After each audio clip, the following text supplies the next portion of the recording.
Boy, this isn't a promising start. Not a lot of land to scout out. Maybe I should just restart.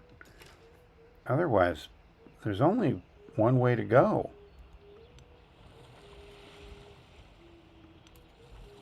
The new update 1.3.0 for Civ 7 goes heavy on the water. That's why we're going to do a quick run through of Edward Teach leading the Tonga.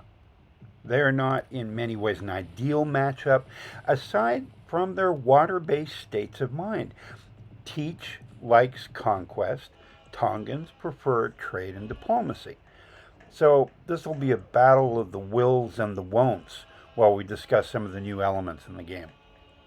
Now, there are some crossover elements like Tonga's expansionism and Teach's militarism, but then there are the things that make the Tonga unique.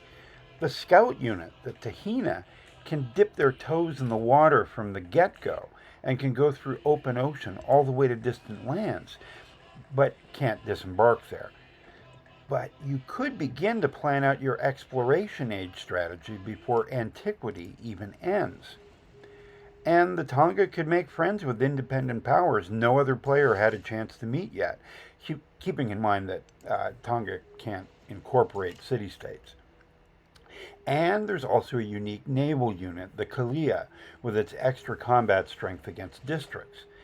And there's a wonder, I'm going to get this wrong, the Hahamongaha Maui, that adds culture and food along with a cultural attribute point. All in all, the Tonga offer a good blend of diplomacy, trade, and culture.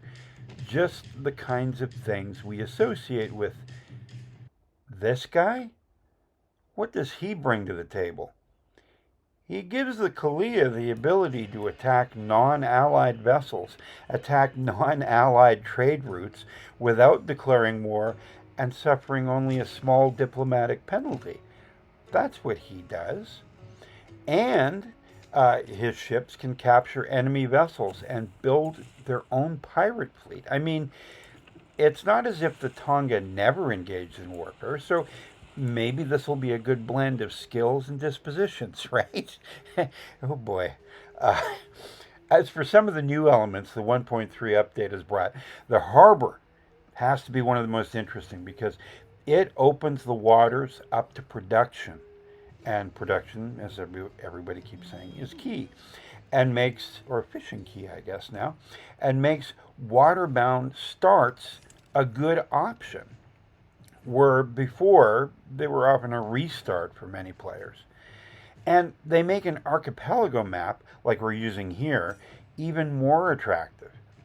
Add to this the ability for Hawaii to actually work ocean tiles, as we see in the latest update, and that Civ has just been given a new life.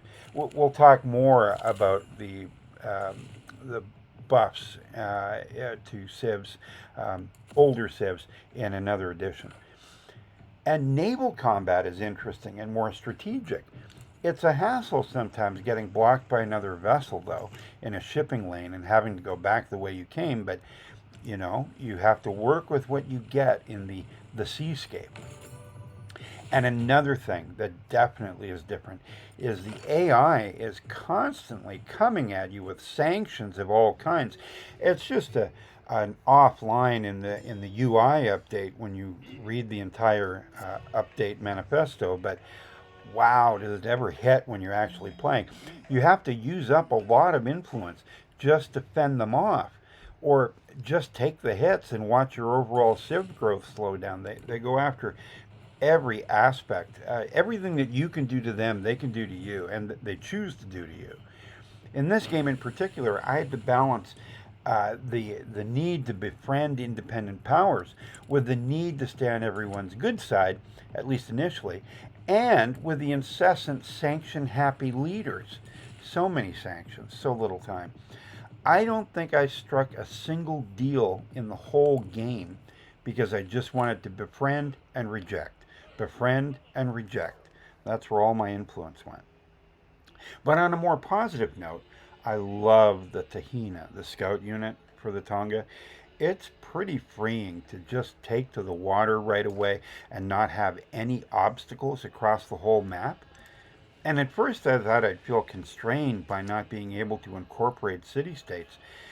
But this was balanced out by the pure joy of Edward Teach attacking ships and settlements for gold and then taking the ships into my own fleet. It kind of became a thing to see how big a fleet I could grow, although you're still paying gold on that fleet.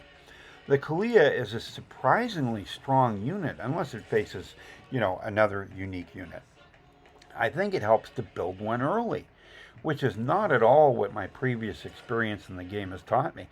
And attack often, but judiciously. You don't want to multiple independent powers and civs swarming across the waves to sink everything you've got. Go after one at a time, at least, but try and keep it simple.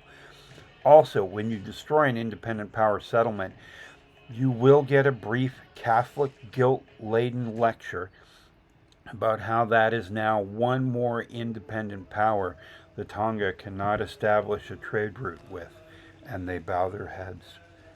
You can see where some of the friction in this leader-civ relationship could go wrong.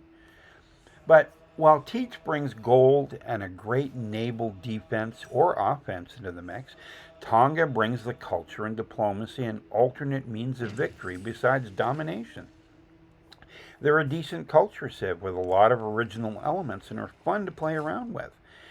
And I can say the same thing about Teach, who I'll continue on with into the exploration age where he'll hook up with his pirate buddies.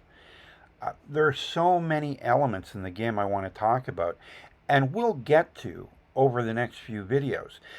But let me just say a quick hi to an old friend here for a sec. The greatest and most beautiful work of all, so that a light might shine for sailors far across the sea.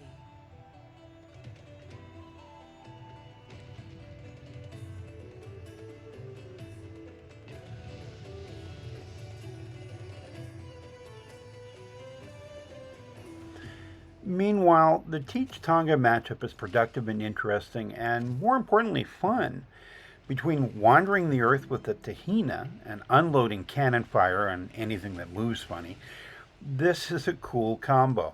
Now, I know it's not everyone's goal, but I skated through this age with only one or two little wars, mainly because of settling too close and not pirate activity, if you can believe it.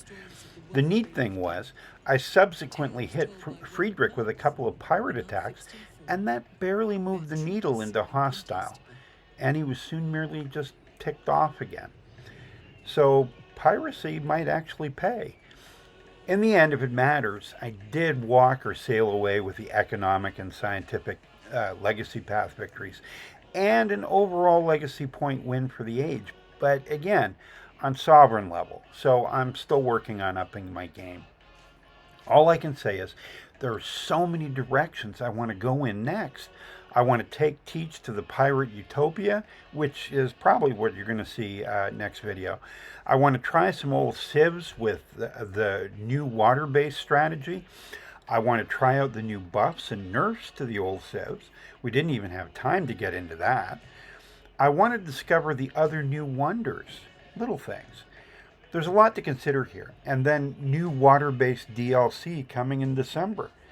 So I'll cast off for now, and I'll meet you next time, just due south of Tortuga, or is it due east? I was never very good with maps. That explains a lot. And they keep changing the password to get into the Pirate Republic. Was it Avast 252 exclamation mark plus sign hashtag? Or was that last week's? If you like what you've seen or you've heard, drop a like or a subscribe down below.